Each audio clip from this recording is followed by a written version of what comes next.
গতিকে মোৰ ফোন 24 ঘণ্টা অন থাকে কাৰণ আপোনালোকক মই আজি পাইছোঁ আপোনালোকে আজিহে ফোন কৰিব মোকতো কালি ফোন কৰিছে পৰহি ফোন কৰিছে মানুহে ফোন কৰিব কেছৰ খবৰ কি ছাৰ ডেট কি হৈছে খবৰ ল'ব নাই গতিকে মোৰ 24 ঘণ্টা অন থাকিব আৰু মোৰ ঘৰৰ দৰজা 24 ঘণ্টা খোলা থাকিব কাৰণ মোৰ মানুহবোৰ আহিব নহয় মোৰ কেছৰ মানুহবোৰ আহিব নহয় গতিকে মোৰ ঘৰত যাবলৈ হ'লে কোনো মিডিলমেন নালাগে আপোনাৰ MLA ঘৰত যাবলৈ কাক লাগে সেইটো মই নাজানো আপোনাৰ MP ঘৰত যাবলৈ কাৰ জৰিয়তে যাব লাগে সেইটো মই নাজানো কিন্তু সাইফুল ইছলাম চৌধুৰী MP হৈ যোৱাৰ পাছতো তেওঁৰ ঘৰলৈ যাবলৈ কোনো মিডিলমেন দৰকাৰ নহ'ব কিয় জানেনে আজিও মই উকিল মই MP হৈ গ'লে মই উকিল MP যদি পাছ নকৰোঁ যদি ফেইল কৰোঁ তেওঁ মই উকিল গতিকে মোৰ ঘৰত যাবলৈ কাৰো অনুমতি ল'ব নালাগে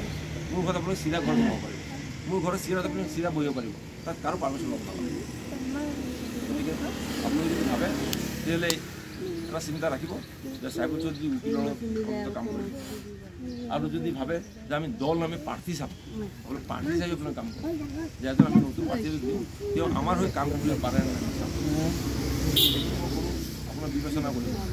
এখন বাংলাতে একটা কথা বাংলাতে একটা কথা আর না গাদা দেখছেন না গাদা গাদার ভিডিও আমরা যদি এক পুরান শরীফ উড়াই দেই গাদা কোনো হাবি জয়তার